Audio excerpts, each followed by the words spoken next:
Good morning or afternoon, everyone. Please remember to mute yourself whenever you're not speaking.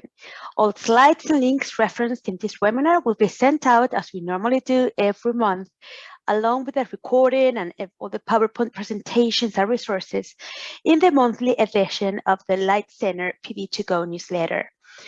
Today's How to series is a really nice one, good one.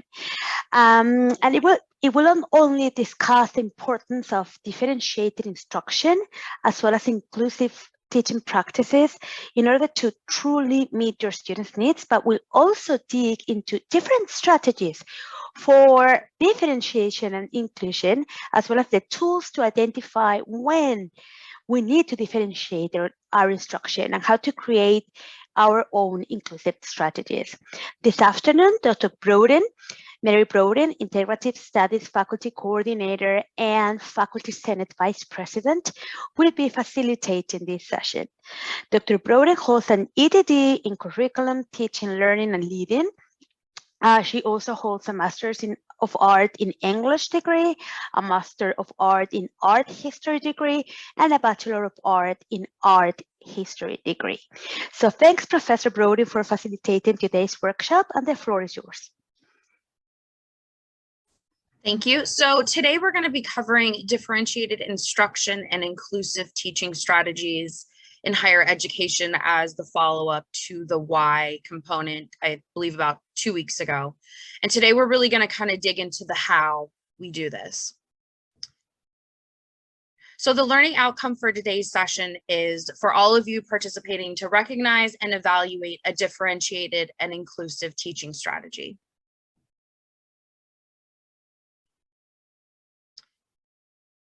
Oop, I went too far. Our agenda, we're going to review the definitions of differentiated instruction and inclusive teaching. We're going to review the activity that we're going to do today, and you'll have a chance to ask questions about the activity before we actually do it. Then we're going to do an activity that incorporates both of those, differentiated instruction and inclusive teaching practices. So you will be doing it from the perspective of the student. And then we'll have a debrief, and the hopes of this is that you will be able to experience what something like this looks like in a online classroom setting and be able to take away what you've experienced and figure out a way to do something similar on your own, or to dig for more differentiated instruction and inclusive teaching practices to find ways to incorporate that into your own classroom. So in terms of the definitions, for differentiated instruction, and this definition is from the Iris Center at Vanderbilt University, differentiated instruction is an approach whereby teachers adjust their curriculum and instruction to maximize the learning of all students, average learners, English language learners, struggling students, students with learning disabilities, and gifted and talented students. Differentiated instruction is not a single strategy, but rather a framework that teachers can use to implement a variety of strategies, many of which are evidence-based. So this is really a lens through which to approach teaching, a framework. There's no one size fits all under this umbrella term. So just keep that in mind.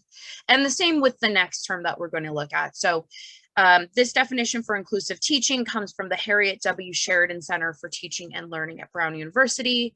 Inclusive teaching is an explicit, intellectual, and effective inclusion of all students into our fields and disciplines through course content, assessment, and/or pedagogy. And inclusive teaching and differentiated instruction really go hand in hand. It's really difficult to have one without the other.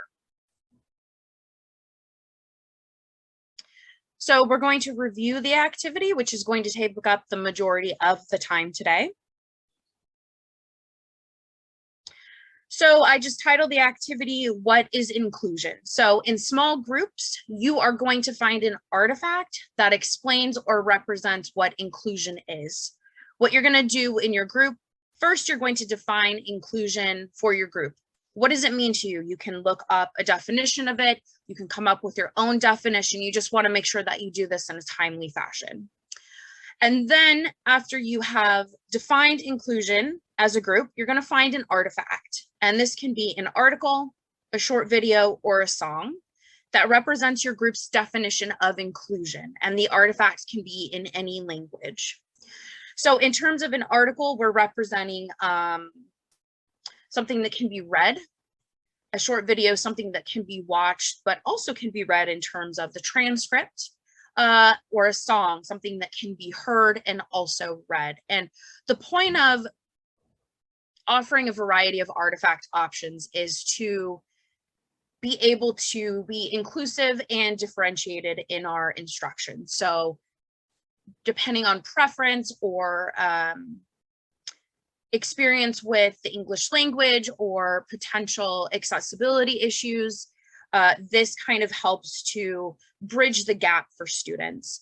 And then by allowing students to find an artifact that can be in any language, this also promotes inclusion and differentiated instruction. Once you have defined inclusion, found an artifact that represents your group's definition, you're going to discuss and decide how the group will summarize your definition of inclusion and how your chosen artifact represents this definition. So you don't, as a group, have to come up with a slide. You can explain it. You can come up with a slide if you want to. It's really open-ended. Your group is going to determine what works best for presenting this information to the larger class. And then lastly, but not least, number 4, you're going to be prepared to share your definition and artifact with the larger group. So we're going to come back and right before the debrief, you are all going to share what you came up with. So with that being said, what are your questions about the activity? And what I'm going to do right now is I'm going to put a link to the PDF of this presentation into the chat. You should be able to click on it and access it with no trouble. And what you can do is you can go to the slide that has the activity instructions, take a look at that, and then ask any questions that you have about the activity. So please take a moment, click on the link, let me know if it doesn't work. And then if it does work, go to that slide. It should be, let's see. Nope, slide 8 in the PDF. And then ask any questions that you have either verbally or in the chat.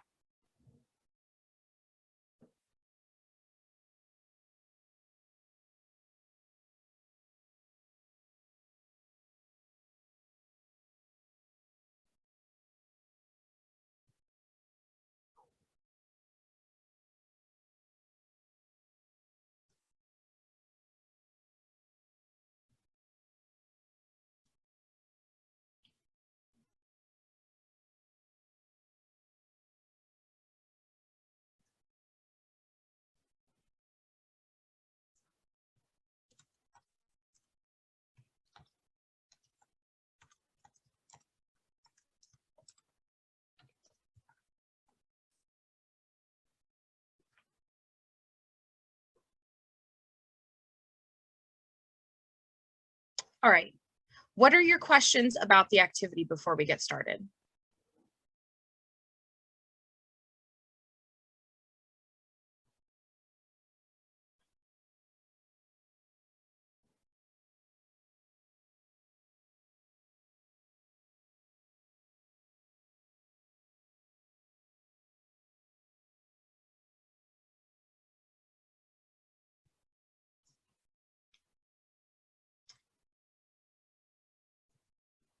No questions. All right, and that's okay. When you are reviewing this, when you're reviewing assignment or activity instructions with your class, a way to make it more inclusive and to prompt students to ask questions is actually to say, what are your questions? So you are, instead of saying, do you have any questions? Which a lot of students may feel uncomfortable asking questions. If you just frame it like this, you're assuming that they have questions. You're letting them know that you assume they have questions, and you are opening the floor for the questions. And then if there aren't any questions, that's cool too. Okay, so Dr. Shawaheda is going to put everyone into breakout rooms. We should have approximately 2 rooms of 5, and then there will be a group of 5 roughly in the main room for recording purposes.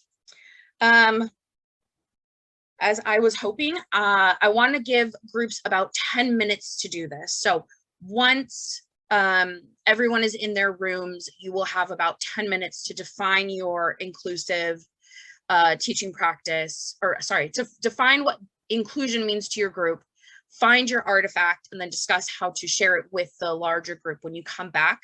And if for any reason you need extra time, just hop back to the main room and let us know, because again, pretty much the whole session today is to be able to explore this type of activity in the class.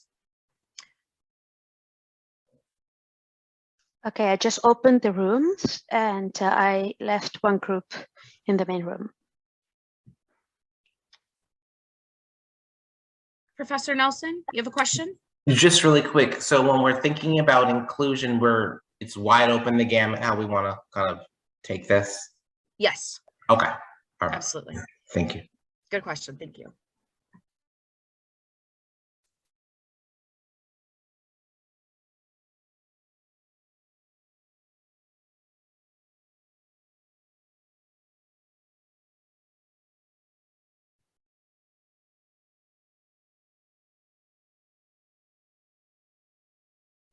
Ooh, I went back to the beginning. That was so good. Okay, so it looks like everyone is in their rooms, and let me get back to our instructions and this group can get started. Sorry about that. Oh man. Okay, here's the instructions.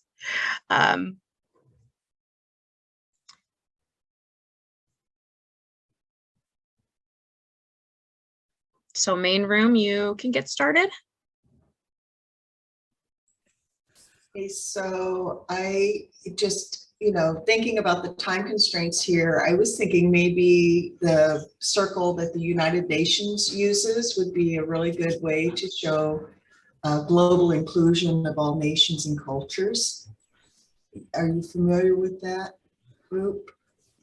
It looks kind of like Vanna White and Wheel of Fortune, right? If you look at the circular logo, but it's the first thing I thought of. And the other thing I thought of doing was just like going to do a Google search. And then I thought, but everybody would do that. And maybe that's not the best approach. So that's my idea for an artifact.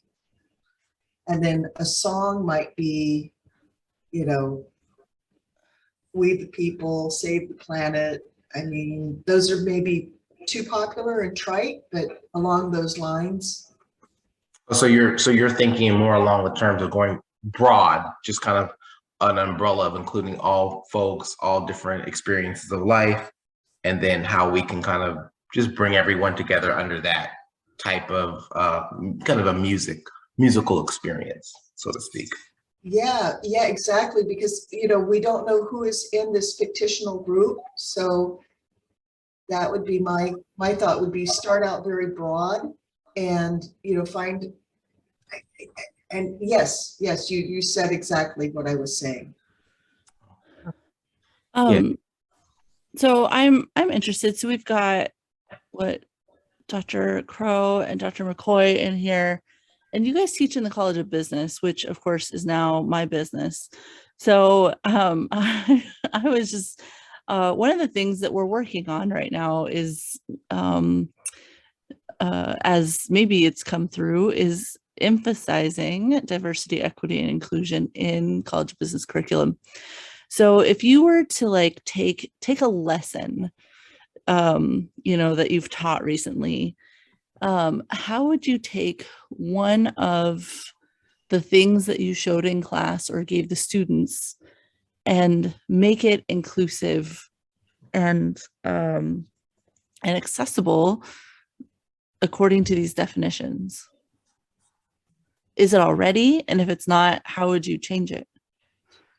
So I teach the finance class, and we already look at global businesses when we perform financial analysis and we look at their future plans, their culture, their social responsibility. So it's the BUS 334 course.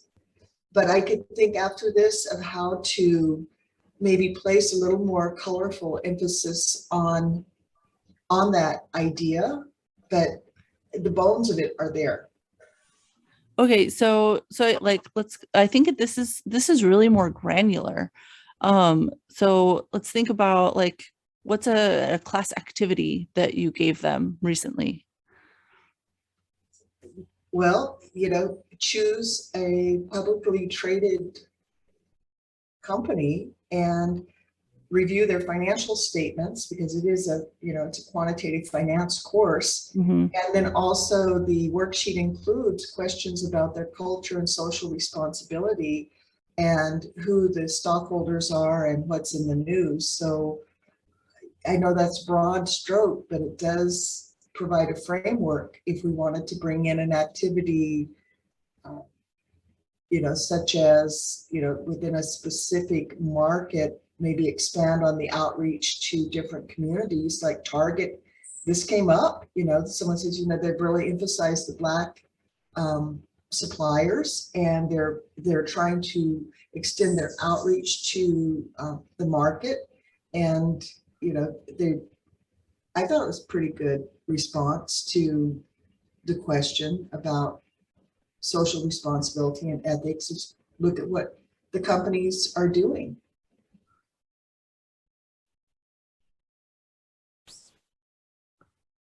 Can I add that I think even with this change, with this moment, people also want to be able to feel that something is real and authentic.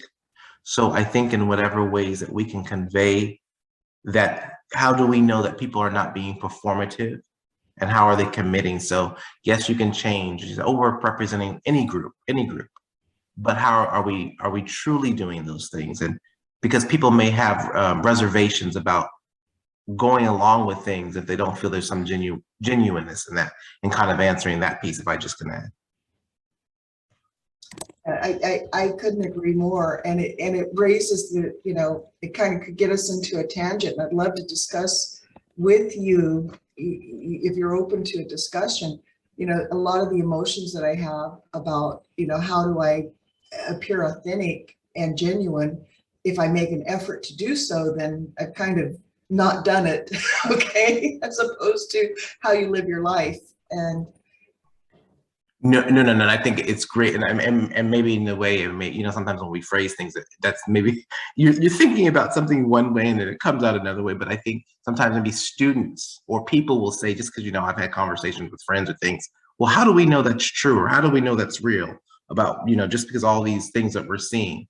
And I think maybe even allowing students or as faculty or whatever role we're in, showing ways that we can say, hey, this is a way you could look further or deeper into something, and connecting that into any type of lesson or inclusion components, so that the people can say, this is something we want to examine as something that may be verifiable or authentic, and being a part of it. So not just saying it, but walking those walks, talking those talks.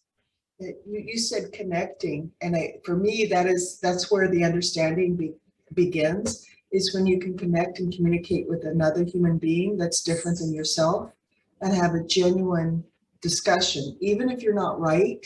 Okay, even if what the thing you say is so weird, by that other person's interpretation and perception, just the fact that you begin to expose those things together and to explore them and gain an understanding of one another. How do I look to you? How do you look to me? How do we sound to each other? Oh my goodness, I had no idea. Oh my, thank you so much for this conversation, because it's changed it's changed me. And so I miss that I'm afraid to have conversations now. Okay. I'm shut down, and I'm walking around, and I'm older, and I'm thinking, we tried to do so many good things in my generation, but it wasn't enough. how can we do more, but how do we respect that there was progress made? And, and it just goes on and on. And so if you and I could have a discussion, and if this kind of activity spurs those discussions among students, I think we're doing something wonderful. Absolutely. And, and I hear the authentism in your voice, right? I just do the computer, but I also think that, it's funny that I was having this conversation in another professional environment yesterday. And the one thing I was just sharing with everybody is I think hope. If we can inspire hope for people need hope. So whether it's in our lessons, our interactions, that's a generation or part of things that I came through. It gave me, connecting with people. And so, not to take up too much time, but just keeping that hope. And I agree with what you were saying. Well, thank you for this. I feel a little better about myself. Just that we could connect and have a real discussion. Now, I think someone else in this group needs to kick it in and give us some artifact. Did anybody find an artifact in a song? Jackie DeShannon, Make the World a Better Place, right? Remember that? No, you guys are too young to ever have heard that song. Okay. Sorry. You know that song, think of your fellow man, lend him a helping hand. Oh, yeah. Put a little love in your heart.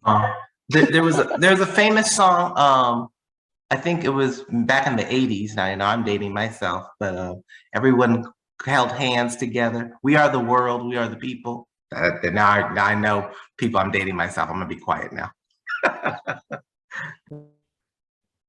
It's all right. It's all right, Professor Nelson. I'm right there with you. That's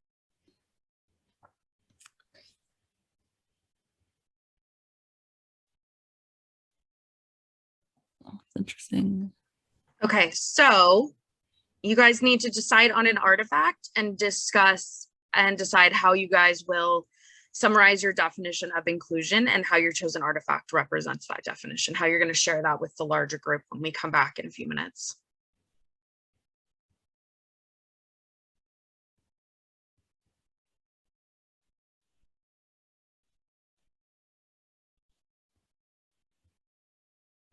So we haven't heard from Dr. McCoy or Professor McCoy, and who else? Okay, so Jocelyn, are you part of our group, or are you? I am.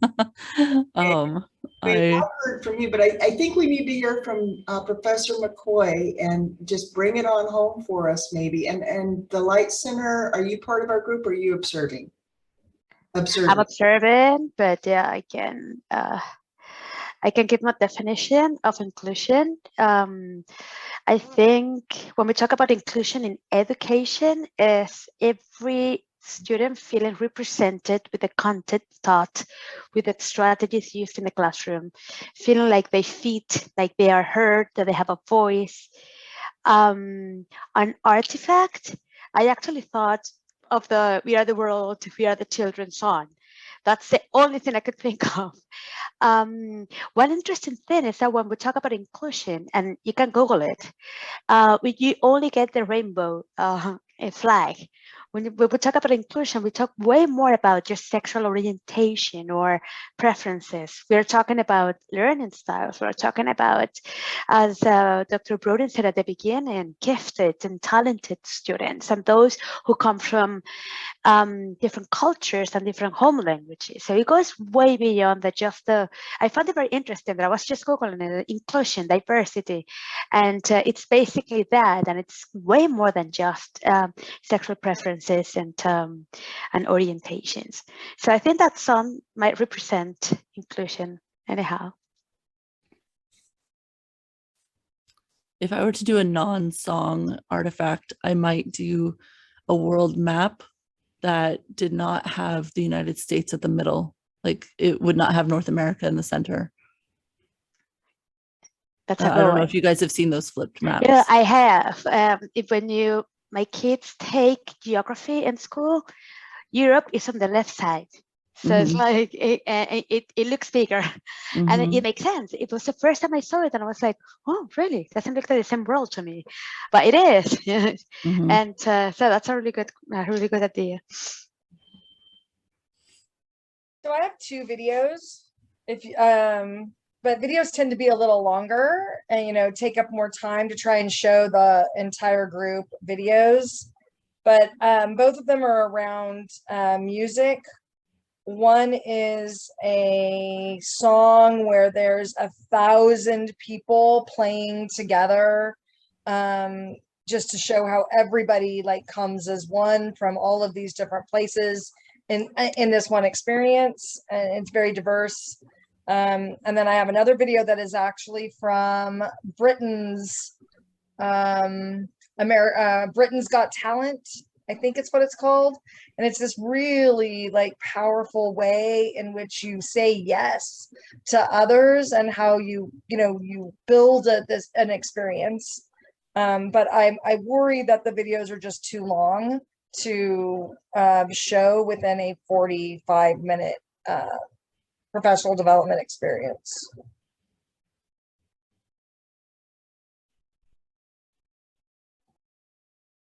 Okay, so we need to choose one artifact and how it's going to be represented to the larger group because we are at the time end for our activity here. We've talked about the song so much. I think we should just go with the song. Okay, so how is that going to be? Who's going to share it or who's going to summarize what we came up with for that? Not me. I have to pull it up. I'll share the song.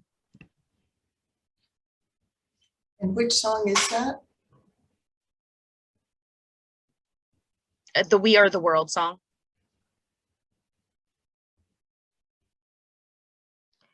The rest of the group will be back in 40 seconds. So we only need a song or an artifact. So it can be a song. It doesn't have to be both. Correct, just one. Yeah.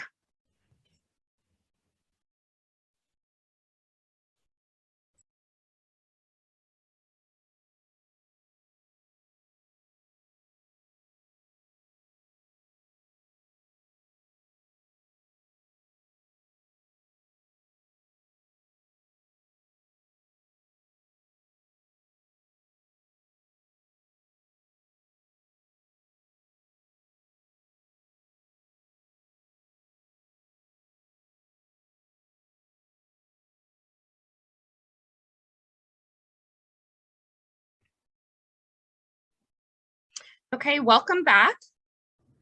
Which group would like to share their artifact first as it represents their definition of inclusion? Well, I'm Dr. McAfee. I'm sorry, I have my camera off because you don't really want to see me right now. Anyway, I was in, I think, group 2, but I was talking about how I had found a really good it's a short little worksheet, and it's about learning modalities. And in my day job, the first thing I do when I get a new group of students, because in that particular class, it's face-to-face, but you could still use it for anywhere. I have my students all quickly do this quiz, answer the questions, and what it tells me is how they learn best. By the time they're done, there's short little questions on each type of modality. And when they're done answering the questions, it tells me what their dominant learning style is.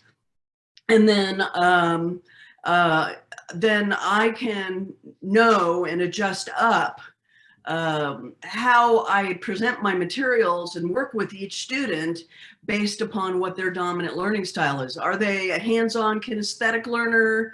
Are they a visual learner? Are they an oral learner? And most people are kind of a blend of at least 2 of those, and one being more dominant than the others. But it's a great little quiz. You can find it actually on the website of Cornell University is where I took this little handout from. I'm always looking for things that help me, inform me, and when I'm working with other people. And I found that it was very useful because I was seeing students go from not getting things to suddenly seeing it click by just changing up with those students and making sure I addressed all the modalities throughout the class. Thank you. Anyone else from group 2 want to share what you discussed in terms of a definition of inclusion and an artifact that Yes. represents that? Right. Yeah. Even the group was by itself a good example of inclusiveness, who were from different parts of the world. So that's just a sample of the global environment. So many of us spoke different languages, different cultures, and we had some examples, but for the interest of time, we'll just make it short. What we said is that we discussed about inclusion and the different strategies or methods that we employ in the classrooms. That was great. And we also came towards the end about, that America is a mosaic of cultures. It's very inclusive. And our classrooms now here at Westcliff University, they are just a prototype of the American society. It's very complex with different viewpoints, people coming from different parts of the world. And we have just to accommodate all those differences. And that's inclusiveness. But when we use the methodologies on how we can include everybody is, as you said, to encourage them discussions, to bring forth their experiences to the classroom so that we help them to integrate the academic concepts, particularly in graduate classes, in masters and doctors. We help them to integrate the academic concepts and the practical components and bring forth their professional disciplines to the classroom. So that's what we can say. Fantastic, thank you. Would either of the other 2 groups like to share?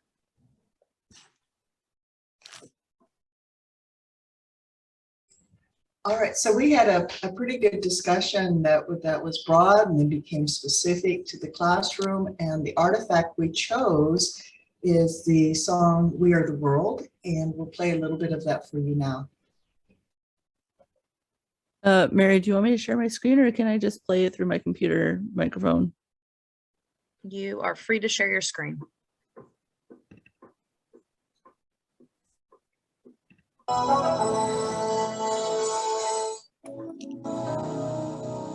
There comes a time when we heed a certain call, when the world must come together as one. There are people dying. Oh, when it's time to lend a hand to life, the greatest gift of all. We can't go on pretending day by day that somewhere will soon make a change. We are part of God's great big family. And the truth, love is all we need. We are the children. We are the ones who make it brighter every day. So let's start giving. There's a joy.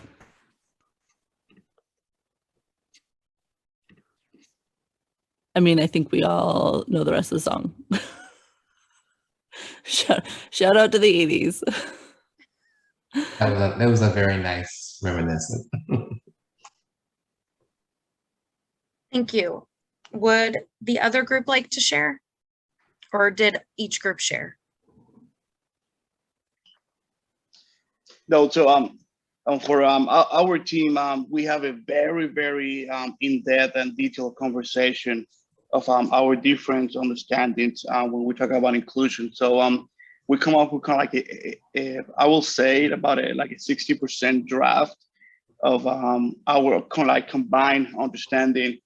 And what we kind of like come up with is kind of like the collective effort of action by providing equal opportunity in a specific environment. So based on that kind of like draft, that kind of like a banner that we put on it, we continue to develop that discussion. Is like, well, but what if we have this situation, or what if we have this other situation? Does the person or that individual really have that feeling of belonging to the team or the organizations? That's kind of like the key. How you measure that,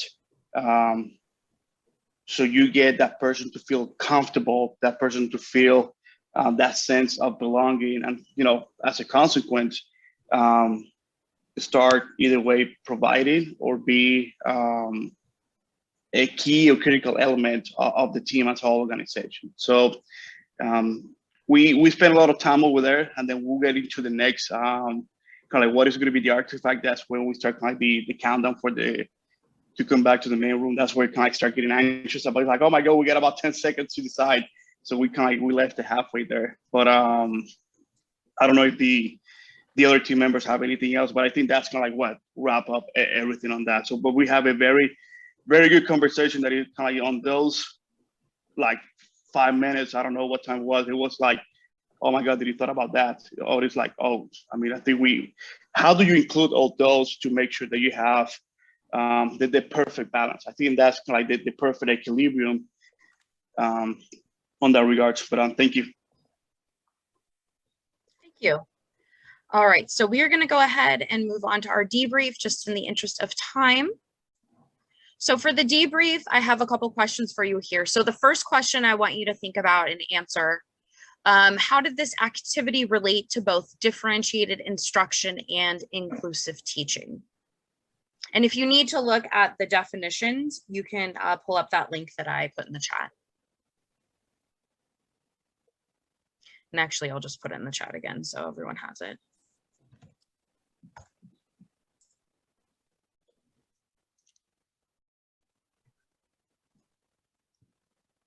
I'll pop on in and kind of share my thoughts on this.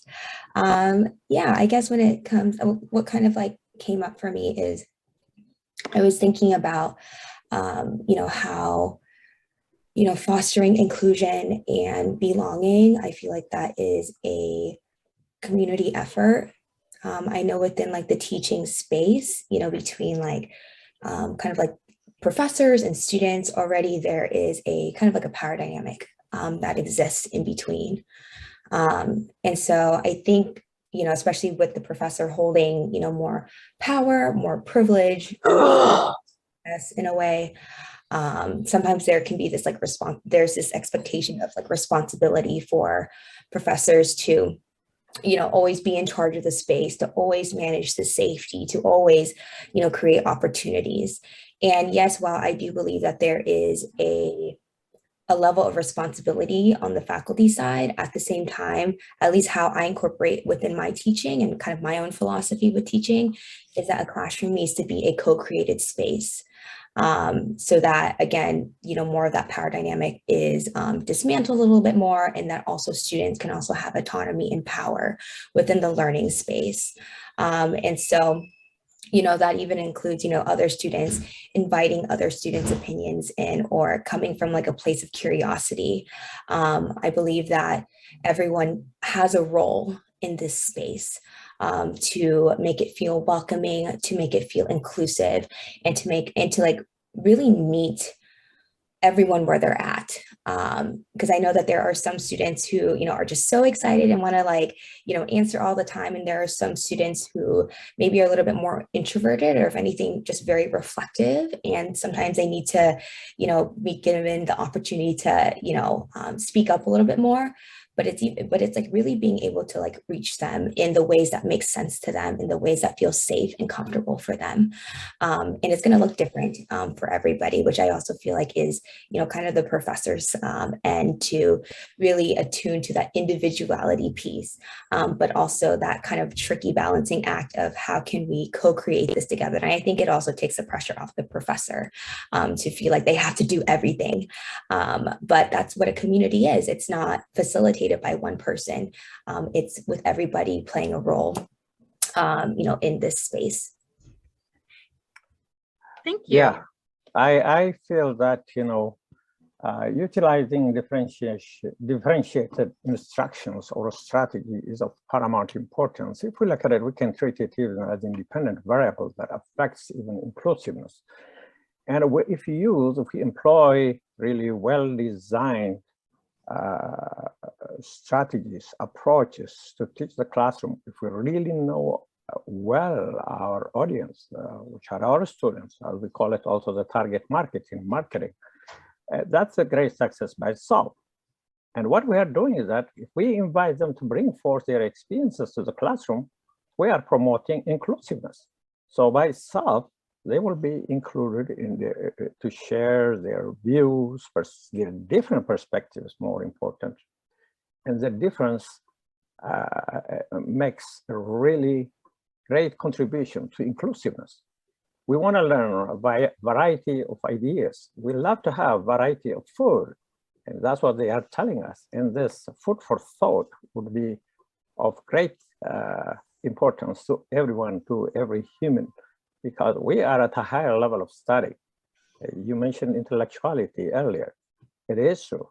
We share our experiences, if students share their experiences with us and we critique it, then it will be beneficial both for the differentiated instructions in action and for inclusiveness. I think it's really important to be mindful. This is a great example to remind us, right? Sometimes we are so in the role of teaching a topic or a subject, and we're hitting the points, we're hitting the learning outcomes, whatever those things may be. But this allows us to step back and then remind ourselves to remember the student at the center. And as we weave the content, and different courses lends to different opportunities to weave topics in. I know working with education or psychology courses, it's definitely a little bit more easier to kind of lean into that. But whereas for business or certain things that are kind of structured, but maybe it's a topic you bring in. Maybe it's like you say, a song or the artifacts of different examples that you use that reflect the students every week really can promote the inclusivity and that understanding of seeing. People want to be seen, people want to be heard. We are definitely, obviously, in the moment we're living in, working on that collectively. And I think that's a part of that work we're doing. Thank you so much for sharing, each of you. I really appreciate it. So we're going to go ahead and close out. So I just want to say thank you for participating in today's activity. And of course, we have to do our plug for the next segment in our Why series webinar. This is going to be titled Technology Enhanced Teaching. And it is going to be held July 11th, which is, if I'm remembering correctly, no, I'm thinking August. It's a Monday? It's a Monday. It's a Monday. It will be facilitated by Professor Thomas Santamaria, so part of the technology group, and I will be sending the invite very, very soon. So thank you so much, Dr. Broden, for facilitating this wonderful discussion. It's never enough. We always say that, because 45 minutes.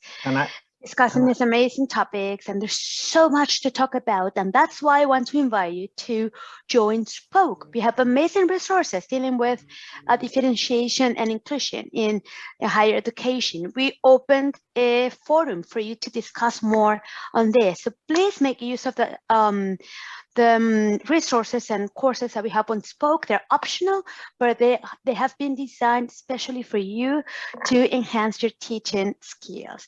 So thanks everyone. I just shared 2 links as usual, one with a survey for this session. We want to hear how you liked it and what we can do to improve our sessions. And the second one is because it is important for us to keep track on every professional development initiative that we complete this year. But keep in mind that the new professional development tracking link requires you to upload the certificate that I sent to you after the session. So please wait maybe 24 hours a day, that tomorrow morning I will be sending the certificates.